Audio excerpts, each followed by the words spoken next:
Welcome back to AP Biology, helping you study the study of life.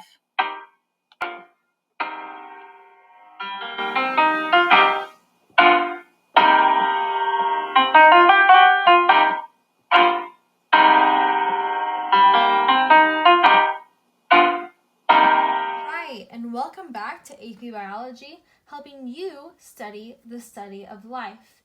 Today, we're going to talk about the cell membrane. So let's first begin with where we find the cell membrane. All cells, prokaryotic and eukaryotic, have a cell membrane.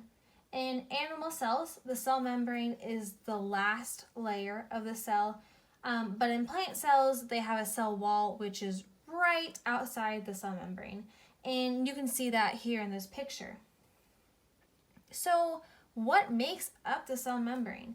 And it's just a whole bunch of these little guys. And this is a phospholipid. So a phospholipid is made out of a phosphate head that is hydrophilic, meaning it likes water, and two lipid tails that are hydrophobic, meaning they don't like water.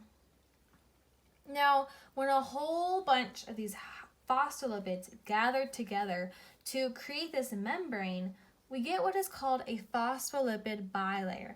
And it's a bilayer because, as you can see in this picture, there's a whole bunch of layers of phospholipids.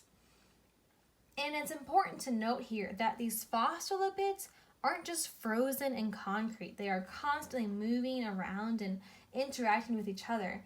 And if we look at this picture, we notice another thing. All the tails are faced inwards. And if you think back towards the makeup of a phospholipid, we remember that the tail part is hydrophobic. It fears water. So they face inward where there is no water. Okay, so now that we know the structure of the cell membrane, let's talk about its job. The cell membrane is the gatekeeper of the cell. It lets certain things in and keeps certain things out. But one thing that the cell membrane will always allow to diffuse through it are small uncharged particles. And this includes oxygen and carbon dioxide, which will diffuse in and out of the cell during the processes of cellular respiration and photosynthesis. Okay, so that's great. Small uncharged particles can diffuse through, but what about everything else that a cell needs to have brought in and transported out? And this is where proteins come in.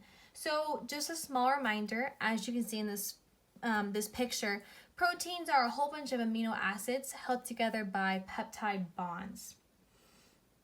So within a cell membrane, there are a whole bunch of embedded proteins. And embedded just means that they are within the cell membrane. And there are other types of proteins, but for this video, we're going to only talk about the ones that are embedded within the cell membrane. So we're going to talk about 4 different types of embedded proteins: channel, carrier, protein pump, and ligand/hormone receptor. So first, the channel protein. The channel protein allows things to flow in and out of the cell, but with a gradient. And this just means that things will flow from a high concentration to a low concentration. And as you can see here in this picture, there are more orange molecules on the outside of the cell, and so they will flow from the outside to the inside. Since things are going with the gradient, ATP is not required, and this is called passive transport. So the second type of protein is a carrier protein. Now, a carrier protein is similar to a channel protein, but it is specific to certain molecules by shape.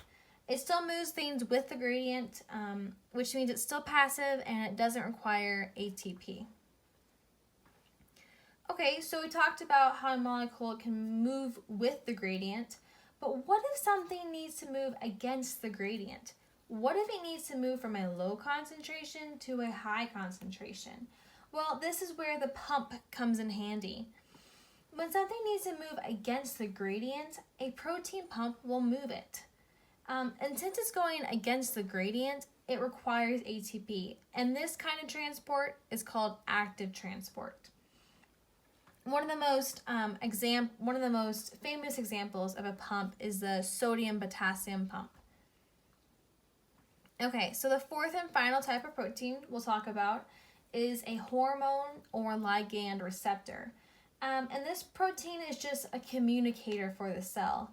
So when a molecule has a message for the cell, it will attach to the receptor. And now these molecules are what we call ligands. And a specific example of a ligand is just a hormone. Now, these ligands and hormones never actually enter the cell, but when they attach to the receptor, they begin a signaling cascade within the cell that relays a message that will eventually reach the nucleus of the cell.